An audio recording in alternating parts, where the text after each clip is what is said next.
അപ്പോഴേ ഏകദേശം ഫിനിഷിംഗ് ആയിട്ടുള്ള ഒരു അലമാരൻ്റെ വർക്കാണ് കേട്ടോ.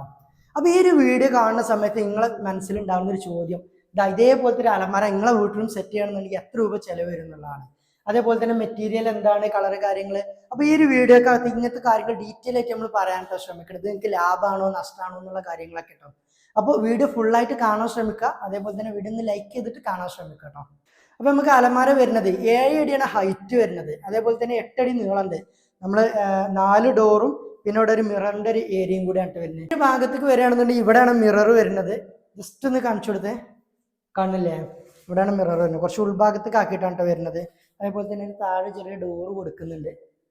അപ്പോൾ ആ രീതിയിലാണ് വരുന്നത്. പിന്നെ ഇതിന്റെ കളർ വരികയാണെന്നുണ്ടെങ്കിൽ വുഡാണ് സൈഡിലൊക്കെ വരുന്നത്. പിന്നെ 2 ഇഞ്ചിന്റെ വുഡിന്റെ ബോർഡർ കൊടുക്കുന്നുണ്ട്.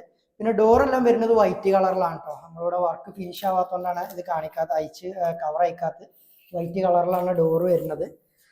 അപ്പോൾ അങ്ങനെയാണ് ഇതിന്റെ കാര്യങ്ങൾ വരുന്നത്. അപ്പോൾ രണ്ടാമത്തെ കാര്യം, നമ്മളെ കമന്റിനകത്ത് ചോദിക്കുന്ന ഒരുപാട് ആൾക്കാർ ചോദിക്കുന്ന ചോദ്യമാണ്, അലമാരിന്റെ ഉൾഭാഗം എന്താ തുറന്ന് കാണിക്കാത്തതെന്ന് കേട്ടോ.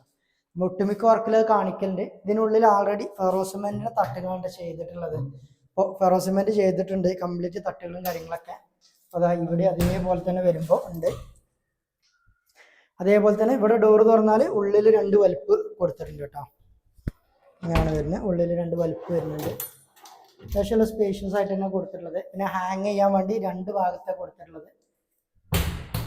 അതേപോലെ ഡോറിന് ലോക്ക് കൊടുത്തിട്ടുണ്ട്. നമ്മൾ ഈ ഹാങ്കർ വരുന്ന ഭാഗത്ത് നമ്മൾ ഡോറിന് ലോക്ക് ഇല്ല കേട്ടോ. ഒക്കെ ക്ലയന്റിന്റെ ഓരോ തീരുമാനങ്ങളാണ്, നമ്മൾ അതിനനുസരിച്ചാണ് ചെയ്യൽ. അപ്പോൾ ഇങ്ങനെ വർക്ക് ചെയ്യാൻ വേണ്ടി നമുക്ക് ഏകദേശം ഒരു 36,000 രൂപകളാണ് ഇത് ഇതേപോലെ സെറ്റ് ചെയ്തെടുക്കാൻ വേണ്ടി, കംപ്ലീറ്റ് സെറ്റ് ചെയ്തെടുക്കാൻ വേണ്ടി വന്നിട്ടുള്ളത്. അപ്പോൾ ഇതിനകത്ത് പല ആൾക്കാർക്കും സംശയം ഉണ്ടാകും, ഇത് ശരിക്കും ലാഭമാണോ നഷ്ടമാണോ എന്നുള്ളത് കേട്ടോ. ഇനി ഒരു കാര്യം പറയാനുള്ളത്, നിങ്ങൾ വെറും ഒരു അലമാരയാണ് നിങ്ങൾക്ക് വേണ്ടതെന്നുണ്ടെങ്കിൽ നിങ്ങൾ ഈ അലൂമിനിയത്തിൽ നല്ല ഏത് മെറ്റീരിയൽ ചെയ്തിട്ടും നിങ്ങൾക്ക് നഷ്ടം തന്നെ കാണും. അങ്ങനെ വെറുതെ ജസ്റ്റ് ഒരു അലമാര, ഡ്രസ്സ് വെക്കാനുള്ള ഒരു അലമാര മാത്രം മതി നിങ്ങൾക്ക് തകരത്തിന്റെ അല്ലെങ്കിൽ ഇരുമ്പിന്റെ ടൈപ്പിൽ കിട്ടുന്നുണ്ട്. ഏകദേശം 10,000 രൂപയിൽ താഴെ വരുന്നത് മാർക്കറ്റിൽ അവൈലബിൾ ആണ്. അതേപോലെ തന്നെ പാർട്ടിക്കൽ ബോർഡിൽ വരുന്നത് അല്ലേ, ഇതേപോലെ തന്നെ ബോർഡറും കളറും 2 കളറിലൊക്കെ വരുന്നതുണ്ട് പാർട്ടിക്കൽ ബോർഡിൽ. പക്ഷെ പല കമന്റ് താഴെ ഉണ്ട്, ഇതിനായിട്ട് നല്ലത് പാർട്ടിക്കൽ ബോർഡിൽ ചെയ്താൽ പോരെ എന്നൊക്കെ പറഞ്ഞിട്ട് കേട്ടോ. ശരിയാണ്, ഇതേ അളവിൽ വലുപ്പത്തിൽ എടുക്കണമെങ്കിൽ ഏകദേശം 20,000 രൂപക്കൊക്കെ ഇതേപോലത്തെ നിങ്ങൾക്ക് സെറ്റ് ചെയ്തെടുക്കാൻ പറ്റും. പക്ഷെ അവിടെ പറയാനുള്ളത്, വെള്ളിയും സ്വർണ്ണും ഒരേപോലെ തൂക്കി നോക്കരുത് എന്നുള്ളതാണ്. കാരണം ഇത് അലൂമിനിയാണ്, മറ്റേത് എന്താണ്, പാർട്ടിക്കൽ ബോർഡാണ്. അത് നിങ്ങൾ ഒഴിവാക്കുന്ന സമയത്ത് നിങ്ങൾക്ക് കുറച്ചൊരു വെള്ളം തട്ടി കഴിഞ്ഞിടുന്നുണ്ടെങ്കിൽ അത് ഇങ്ങോട്ട് പൊടിഞ്ഞു പോയി നിങ്ങൾക്ക് വല്ല തെങ്ങിന്റെ ചോട്ടിലോ എവിടെയെങ്കിലൊക്കെ കൊണ്ടിടാനേ ഉണ്ടാവുള്ളത്. പക്ഷെ ഇത് നിങ്ങൾക്ക് അലൂമിനിയാണ്, റീസെയിൽ വാല്യൂ ഉണ്ട്. ഇന്നത്തെ മാർക്കറ്റ് പ്രൈസ് അനുസരിച്ച് സ്ക്രാപ്പിൽ വെറും ഇന്ന് വരെ 340 രൂപ വരെ ഇന്ന് സ്ക്രാപ്പിൽ എന്താ പറയുക അലൂമിനിയത്തിന് റേറ്റ് വരുന്ന പല സ്ഥലങ്ങളിലും ഉണ്ട്. അപ്പോൾ നിങ്ങൾക്ക് പാർട്ടിക്കൽ ബോർഡ് ആണെന്നുണ്ടെങ്കിൽ അത് കിട്ടൂല. രണ്ടാമത്തെ കാര്യം, അലൂമിനിയം ഇത്രയും വരാൻ കാരണം സ്ക്രാപ്പിൽ കിലോക്ക് അത്ര റേറ്റ് ഉണ്ടെന്നുണ്ടെങ്കിൽ നമ്മളെന്താ പറയാ മാർക്കറ്റിൽ നിന്ന് പുതിയത് വാങ്ങിക്കുന്ന സമയത്ത് അത്രയും പ്രൈസ് വരുന്നോണ്ടാണ് കേട്ടോ ഇത്ര റേറ്റ് വരുന്നത്. പിന്നെ ഈ പറഞ്ഞ റേറ്റിന് ഇനിയും റേറ്റ് കുറക്കാനും വേണ്ടി പറ്റും കേട്ടോ.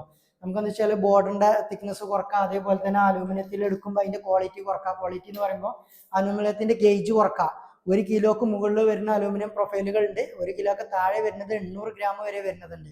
അതിനനുസരിച്ചൊക്കെ നമുക്ക് മെറ്റീരിയൽസ് എന്ത് ചെയ്യാൻ പറ്റും, ക്വാളിറ്റി കുറയുമ്പോൾ നമുക്ക് അനുസരിച്ച് പ്രൈസും കുറക്കാൻ പറ്റും കേട്ടോ. അപ്പൊ ഞാനിപ്പോൾ പറഞ്ഞത് അത്യാവശ്യം ഹെവി ക്വാളിറ്റിയിൽ ചെയ്യുന്നതാണ്. ഇഞ്ചസും കാര്യങ്ങളൊക്കെ നമ്മൾ SS ചെയ്യുന്നതാണ്. ആ രീതിയിലാണ് നമ്മൾ റേറ്റ് പറഞ്ഞിട്ടുള്ളത്. സ്ലൈഡറും കാര്യങ്ങളും എല്ലാം കംപ്ലീറ്റ് കാര്യങ്ങൾ നമ്മൾ SS കൂട്ടിയിട്ടുള്ളത്. അപ്പൊ അതല്ലാതെ ചെയ്യുമ്പോൾ അത്രയും റേറ്റ് പിന്നെയും കുറവ് വരും. അപ്പോൾ വീഡിയോ ഇഷ്ടപ്പെട്ടാലും ഒന്ന് ലൈക്ക് ചെയ്യുക. അതേപോലെ തന്നെ പേജ് ഒന്ന് ഫോളോ ചെയ്യണമെന്നുണ്ടെങ്കിൽ ഇതുപോലെ ഒരുപാട് വീഡിയോകൾ നിങ്ങൾക്ക് കാണാൻ പറ്റും കേട്ടോ.